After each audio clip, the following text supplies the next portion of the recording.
Hello प्यारे बच्चों, कैसे हैं आप लोग? बढ़िया। चलिए, आज आपको मैंने बोला था पिछली वीडियो में कि आपको कुछ अच्छे क्वेश्चन पर डिस्कस करना है मुझे, आप लोगों के लिए, जो बहुत ही अच्छे क्वेश्चन होते हैं, बड़े अच्छे कॉन्सेप्ट के क्वेश्चन सॉल्व होते हैं। ठीक है, और आप लोग इसका नोट्स बनाते रहिएगा। Higher level question, higher level exam के लिए ये क्वेश्चन बहुत ही इंपॉर्टेंट होते हैं। ठीक, तो आप लोग इसकी जो भी नोट्स बनाना चाहेंगे वो कर सकते हैं। जहां तक बेटा हम कोशिश कर रहे हैं आप लोगों को अलग अलग वैरायटी की क्वेश्चन कराने का, एक ही वैरायटी के अधिक क्वेश्चन नहीं करवा रहे हैं। ठीक है, आपको मैं अलग अलग वैरायटी के एक एक क्वेश्चन अगर करा दे रहे हैं तो उस कॉन्सेप्ट आपको डेवलप हो जाएगा आपके माइंड में, और आप जो है उससे रिलेटेड क्वेश्चन आप लगा सकते हैं और अच्छे से लगा सकते हैं। ठीक है, इसमें 2-3 दिन की वीडियो नहीं बनाई थी मैंने, एक्चुअली कुछ प्रॉब्लम हो गई थी हेल्थ से लेकर हमारे, तो हमने सोचा चलो आगे बना लेते हैं। चलिए फिर बेटा शुरू करते हैं आप लोगों के लिए। ठीक है, आप लोग मस्त है ना एकदम, बिल्कुल देखते रहिएगा। क्वेश्चन देना है,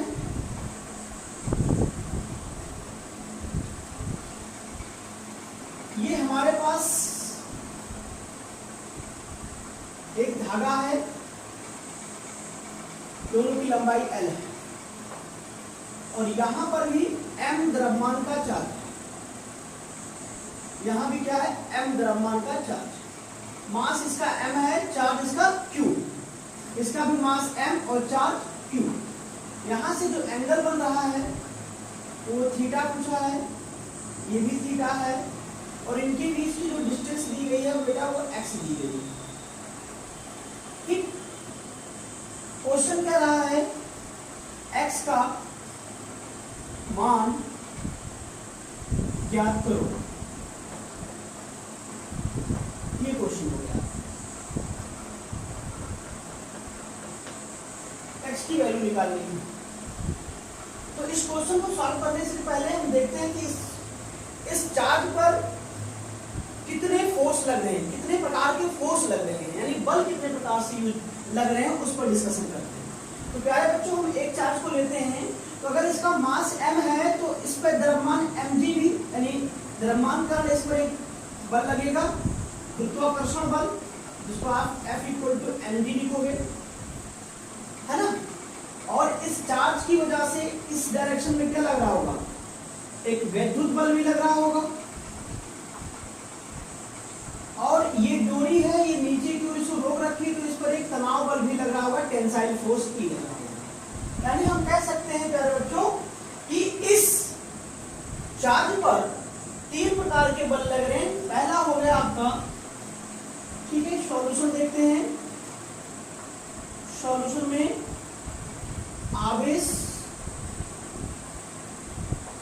पर बल पहला निकल के आया, गुरुत्वीय बल। ठीक, यानी Fg इक्वल आ जाएगा mg, डायरेक्शन किधर जाएगी? नीचे। ठीक, दूसरा लगा प्यारे बच्चों इस पर विद्युत बल, Fe, डायरेक्शन किधर हो जाएगी? तो डायरेक्शन आपका हो जाएगा, ठीक है, इसका मान कितना आ जाएगा? तो दोनों आवेशों के बीच की दूरी कितनी है? x है, q1 q2 यानी q² अपॉन x²। डायरेक्शन क्या लिखेंगे? चित्रानुसार। ठीक है, यानी आप देखिए चित्र में डायरेक्शन क्या देगा, यानी इस डायरेक्शन में हो गया। अब अगला देखिए बेटा, थर्ड आ जाएगा गुरुत्वीय बल। गुरुत्वीय बल आ जाएगा इसमें, यानी F, एक्सक्यूज मी, ठीक, क्या आ जाएगा इसके ऊपर?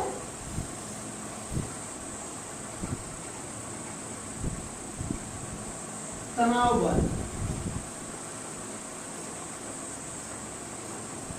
T लग रहा है, उसकी दिशा किधर होगी?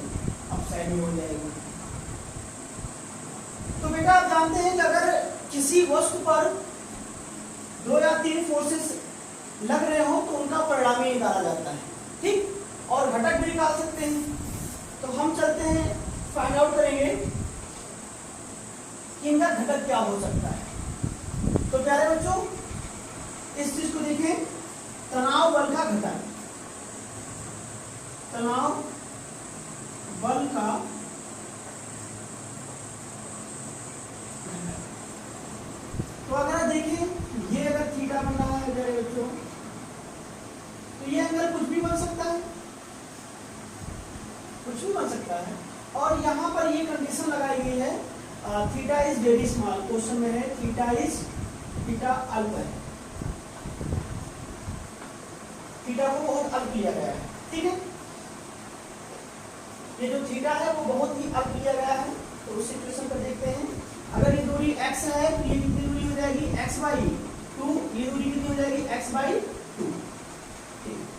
तो घटक देखते हैं, अगर हम इसको अल्फा मान ले इस एंगल को, तो t cos थीटा इस डायरेक्शन में हो जाएगा और t sin थीटा इस डायरेक्शन में। यानी अगर मैं उसका फिगर यहाँ ड्रा करूँ तो कुछ ऐसे ही निकल के आ जाएगा, mg इस डायरेक्शन में आ जाएगा, इलेक्ट्रिक फोर्स इस डायरेक्शन में आ जाएगा, और इसका निकल के आ जाएगा t cos अल्फा, और ये हो जाएगा t sin अल्फा।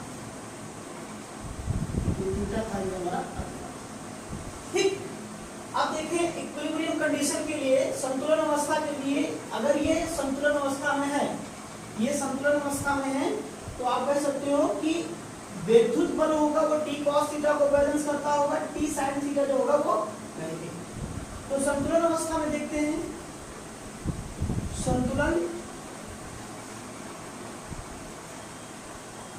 अवस्था में हम देखें t sin theta, t sin theta प्यारे बच्चों कितना हो जाएगा, तो t sin थीटा की वैल्यू निकाल सकते, t sin अल्फा की वैल्यू निकाल सकते हैं हम लोग, कितना, तो ये वैल्यू दिखा रहा आपका mg को, इक्वेशन नंबर फर्स्ट कर लीजिएगा, और t cos अल्फा बैलेंस कराएगा k q² x², ये इक्वेशन नंबर सेकंड।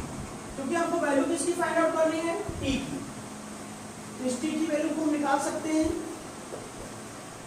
तो दोनों को डिवाइड कर लेंगे, कह सकते हो फर्स्ट डिवाइडेड बाय सेकंड, पहले समीकरण को दूसरे समीकरण से डिवाइड कर लेंगे, तो हमारी वैल्यू क्या आ जाएगी, 10 अल्फा, t से t कैंसिल हो जाएगा, इसमें हो जाएगा mg upon kq² into x², ये हमारी वैल्यू आ जाएगी 10 अल्फा की।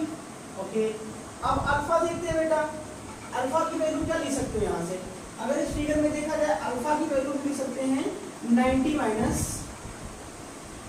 Minus theta.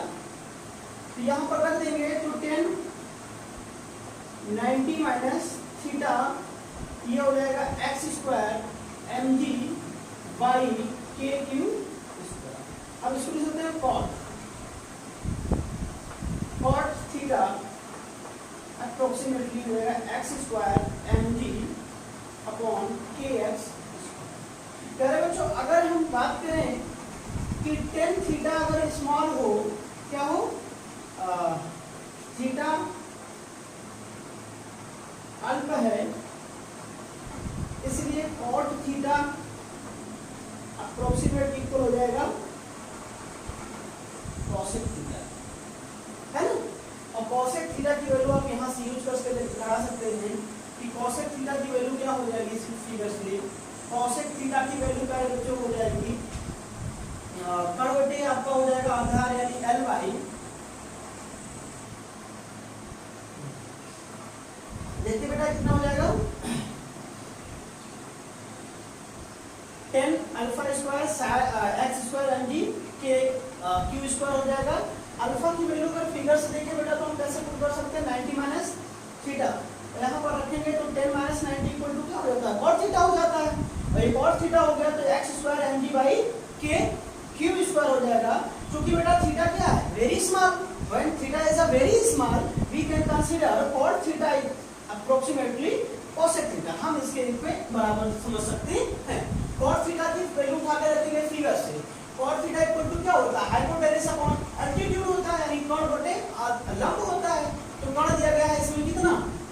लंब ये हो गया और लंब हो गया हमारा x/2।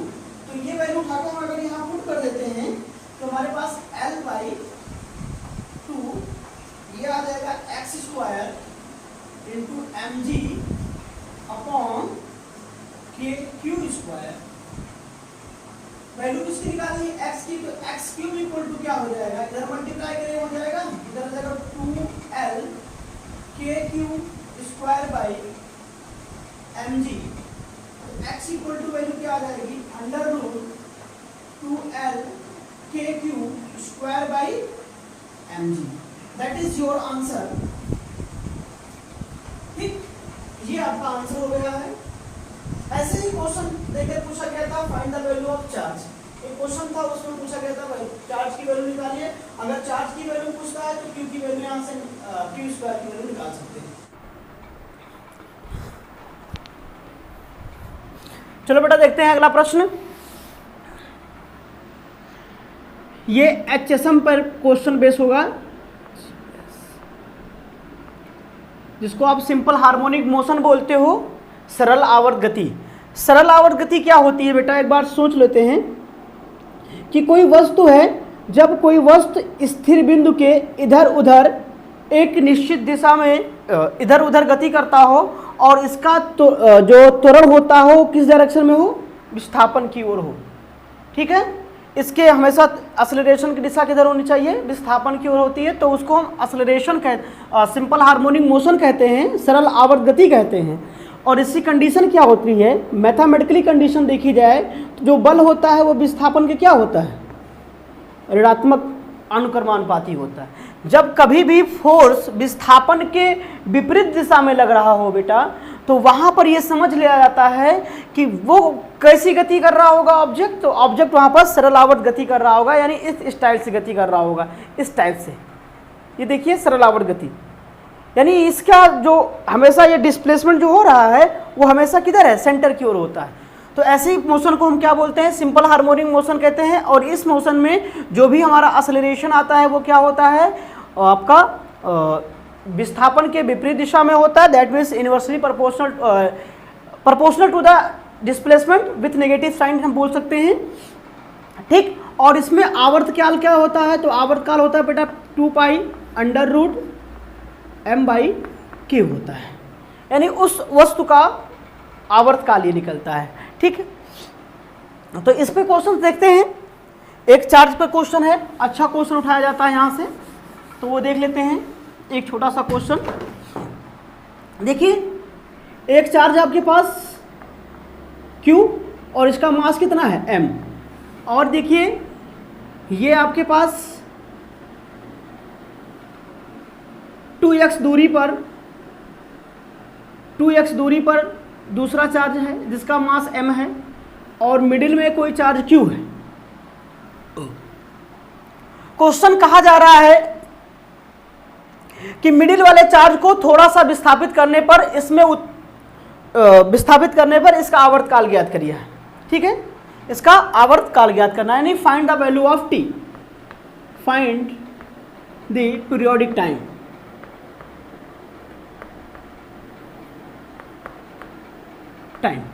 ठीक है, इन गिवन सिस्टम्स। तो इसको जब हम थोड़ा सा पुश कर देते हैं, सपोज कर लो कहाँ पहुंच गया ये? Q तक, यानी दूरी चलती कितनी? ये डिस्टेंस आप r ले लो, यहाँ से r, और ये डिस्टेंस क्या ले लो? r, और ये डिस्टेंस चल गई इसने x, और x इस तरह से मैंने लिया है x टेंस टू क्या हो? 0। बहुत नॉर्मल लिया है मैंने कि ये बहुत ही नॉर्मल चला हो, टेंस टू 0। तो अब देखिए बेटा, अगर ये चार्ज यहाँ से यहाँ आ गया है तो आप देखिए ये पोजीशन A ले लीजिए, इस पोजीशन को B ले लीजिए, तो लिखेंगे A के कारण विद्युत बल, ठीक है, Q पर। ठीक है, कितना आ जाएगा बेटा? A, यानी आप कह सकते हो force on Q due to A charge. Okay, ये आ जाएगा Q²। ये डिस्टेंस कितनी? R प्लस एक्स इसका होल स्क्वायर। ये मेरा बच्चों आ गया आपका। डायरेक्शन क्या हो जाएगी इसकी? अगर इसकी डायरेक्शन लिखे तो हम लोग क्या लिख सकते हैं डायरेक्शन में? इसकी डायरेक्शन किधर हो जाएगी, ए टू बी, यानी ए से किधर जा रहा है, बी की ओर। अब देखिए बी के कारण विद्युत बल कितना होगा, तो अब इसका आ जाएगा F B K Q square by R minus X का होल स्क्वायर। डिस्टेंस कितनी हो जाएगी, ये आर है, इसमें से माइनस कर दिया गया आर माइनस एक्स का स्क्वायर। अब प्यारे बच्चों डायरेक्शन क्या हो जाएगी इसकी, बी टू ए, यानी ये बल किधर लगाएगा, इस डायरेक्शन में, एक बल इधर लग रहा होगा और एक बल इस डायरेक्शन में लग रहा होगा। ठीक, चार्ज हमारा क्यू यहाँ पर आ चुका है। ठीक, ये एक्स डिस्टेंस हो गई थी। तो अगर अब देखा जाए नेट फोर्सेस कितना हो जाएगा, एफ ए ये है हमारा और ये हमारा हो गया एफ बी। तो अब नेट फोर्स से देखते हैं यहाँ पर एंगल कितना बन रहा है, 180। अगर 180 का बन रहा है दो वेक्टर के भी, तो ऐड होते हैं सब्ट्रैक्ट होते, ऐड होते हैं सब्ट्रैक्ट घट जाते हैं ना, यानी उनको हम घटा देते हैं। तो नेट फोर्स देखेंगे, परिणामी बल, तो परिणामी बल अगर निकालते हैं बेटा तो क्या आ जाएगा, F N equal to F A minus F B. चलो निकालते हैं भाई, के क्यू का square by R plus X का whole square minus K Q capital Q, ये आ जाएगा आर माइनस एक्स का होल स्क्वायर। ये के की जो वैल्यू ली गई है, ये के का मान होगा 1/4 पाई एप्सिलॉन नॉट, याद रखिएगा। ठीक है, इस के की वैल्यू क्या लेंगे, 1/4 पाई एप्सिलॉन नॉट। ठीक, अब देखिए इसको हम कॉमन लेते हैं, के क्यू कैपिटल क्यू, तो ये हो जाएगा आर माइनस एक्स का होल स्क्वायर और ये हो जाएगा माइनस आर प्लस एक्स का होल स्क्वायर। ये वैल्यू कितनी आ जाएगी प्यारे बच्चों, ये दोनों का स्क्वायर हो जाएगा आर माइनस एक्स का होल स्क्वायर। देखिए ये दो बार लिखा हुआ, ये भी दो बार लिखा हुआ है, तो इन दोनों का स्क्वायर करेंगे तो A square minus B square, A square minus B square whole square हो जाएगा। ये आपकी वैल्यू हो जाएगी कितनी, अगर इसको सॉल्व करें तो एक दोनों को एक बार प्लस लेंगे तो एक्स एक्स के अंदर 2r आ जाएगा, और जब माइनस लेंगे तो माइनस 2x आ जाएगा, यानी के की वैल्यू आ जाएगी -4 K Q capital Q upon R square minus X square whole square into X. ये चीज़ आया कि नहीं आया, बिल्कुल आ गया बेटा। अगर ये चीज़ आ गया है तो देखें यहाँ पर f डायरेक्टली प्रोपोर्शनल माइनस के आ रहा कि नहीं आ रहा। अगर ये सिचुएशन आ रही है आपके पास तो प्यारे बच्चों ये शो कर रहा है, आप लिख सकते हैं because f is directly proportional to the negative of displacement, यानी जो बल आ रहा है वो विस्थापन के ऋणात्मक अनुक्रमानुपाती है। तो ये किसकी कंडीशन होती है, ये सरल आवर्त गति की गति है, SHM की शर्त है। यानी आपका जो चार्ज ये है वो कैसी गति करेगा, ऑक्सीलेशन यानी सरल आवर्त गति करेगा। और अगर सरल आवर्त गति में कर रहा है बेटा तो टाइम पीरियड क्या हो जाएगा, 2 pi under root m by K ही तो हो जाएगा। और यहाँ पर k क्या है, k आपका पूरा का पूरा ये कांस्टेंट माना जाएगा। ठीक है, तो k की वैल्यू यहाँ रखेंगे 2 पाई अंडर रूट, कितना रखना पड़ेगा भाई, k यानी इधर आ जाएगा m R square minus X square का होल स्क्वायर अपॉन में क्या आ जाएगा, अपॉन में आ जाएगा 4 के क्यू कैपिटल क्यू। ठीक है, ये आ जाएगा। अब x टेंस टू क्या है, 0। अगर हम x टेंस टू बहुत नॉर्मल लिया गया होता है विथ कंपेयर टू r, इसकी तुलना में ये बहुत स्मॉल हो तो इसका स्क्वायर और भी स्मॉल हो जाएगा, तो इसकी वैल्यू क्या हो जाएगी, हम इसको 0 रख देंगे, यहाँ पर आ जाएगा हमारा 2 पाई अंडर रूट 2 2 4 यानी m r 4 by 4 K Q capital Q, ये हमारा टाइम पीरियड आ जाएगा। ठीक है, पर सेकंड ऐसे। तो ये क्वेश्चन था आपके लोगों के लिए, बहुत अच्छा क्वेश्चन, बहुत खूबसूरत क्वेश्चन था, इसको नोट कर लीजिएगा। जो बात नहीं समझ में आए उसको कमेंट बोर्ड में पूछ के आप लोग पूछ सकते हैं। ठीक है, चलिए अगला क्वेश्चन लाते हैं। मेरे नैना सावन भादो फिर भी मेरा मन प्यासा, फिर भी मेरा मन प्यासा।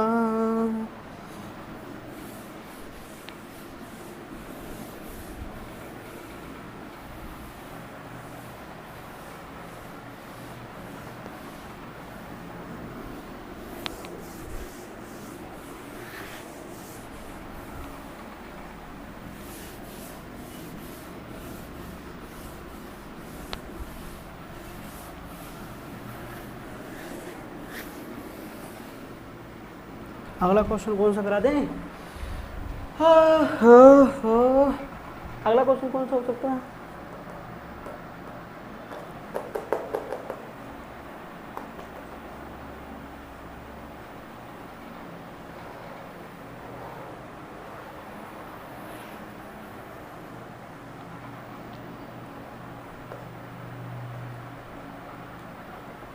फोर्टी फाइव ही रहता है ना, एंगल 45 ही रहता है।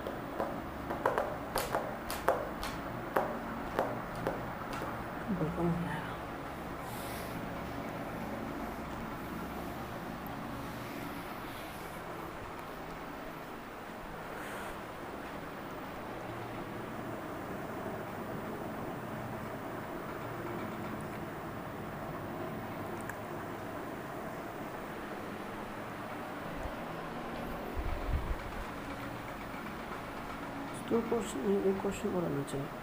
कौन सा क्वेश्चन देखिए? चलिए बेटा नेक्स्ट क्वेश्चन देखते हैं। नेक्स्ट क्वेश्चन पर देखते हैं हम लोग। अगला प्रश्न आपके सामने है कि ये कोई स्फीयर है ए, इस पर चार्ज है 100 कूलम, और एक चार्ज आपके पास एक स्फीयर है 50 कूलम। इनके बीच की डिस्टेंस कितनी है? 10 मीटर। ठीक है।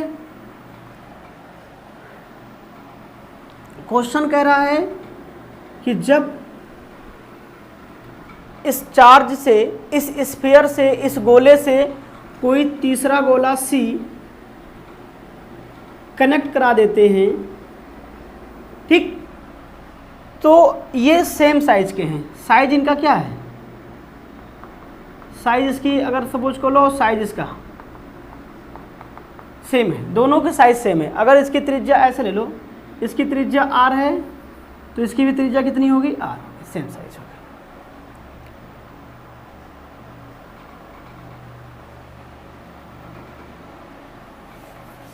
क्वेश्चन ऐसे नहीं है।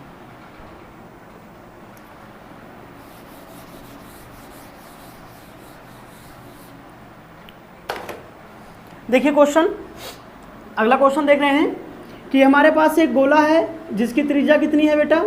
जिसकी त्रिज्या r है, और एक दूसरा स्फीयर है जिसकी त्रिज्या क्या है? r2 है। ये गोला b हो गया, ये गोला a हो गया। इस पर चार्ज है 100 कूलम, इस पर चार्ज है 50 कूलम। इनके बीच की दूरी कितनी है? r है। ठीक है।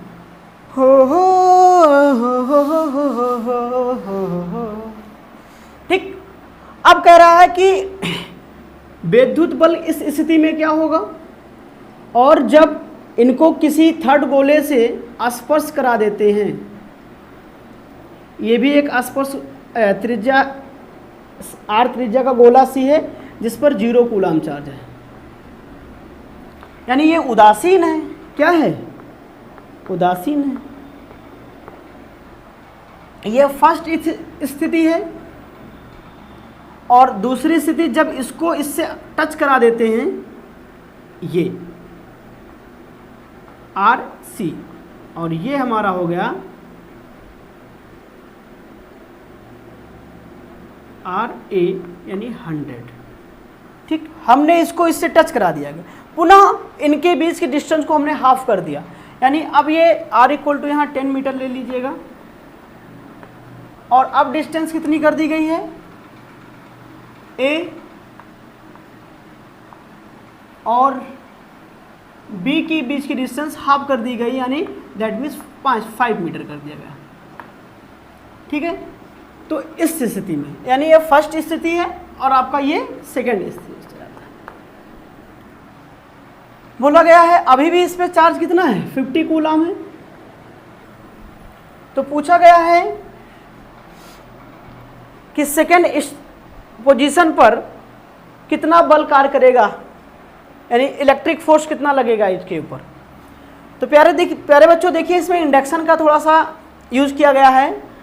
अगर इनके बीच था तो फोर्स कितना लग रहा था, तो आपने कहा कि 9 × 10 की पावर 9, यानी कैपिटल क्यू की जगह पर जो हमने लेते थे उसकी जगह पर ये वैल्यू फिक्स कर सकते हैं। और 50 × 100 यानी 50/100² कैंसिल होगा। 59 × 10 की पावर 9 न्यूटन, इतना फोर्स इस पर लग रहा था। ये तो ओके है कि ये इतने चार्जेस पर रखे हैं, इतना फोर्स लग रहा है। बेटा जब इसको हम टच करा देते हैं ना, जब इनको हम टच कराते हैं और दोनों से सेम है तो क्या होने वाला है बेटा, यहाँ पर कोई चार्ज नहीं है। जब इससे टच कराएंगे तो चार्ज यहाँ से यहाँ तक आएंगे due to conductivity of charge. ठीक है, चालन द्वारा ये भी क्या हो जाएगा, आवेशन हो जाएगा। तो इस पे चार्ज कितना बचेगा प्यारे बच्चों, इस पे चार्ज कितना था 0, इस पे चार्ज था 100, तो 0 + 100/2, 0 + 100/2 यानी आ जाएगा कितना 50 कूलम। कितना आ जाएगा 50 कूलम। यहाँ भी चार्ज आ जाएगा आपका 50 कूलम। अब यहाँ पर जो नया फोर्स हो जाएगा वो कितना हो जाएगा, तो 9 × 10 की पावर 9 इंटू कितना हो जाएगा 50 इंटू कितना हो जाएगा 50/5² 25 ओ होल क्या बात है 100, यानी आप कह सकते हैं 100 900 9 × 10 की पावर 11 न्यूटन। ये इसकी वैल्यू F' आ जाएगी, कोई दिक्कत नहीं।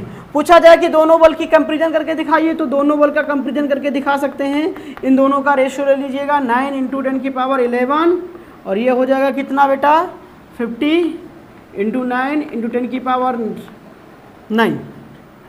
तो ये देखिए 9 से 9 कैंसिल हो गया, 10 हो जाएगा, यानी ऊपर बचेगा हमारा 100।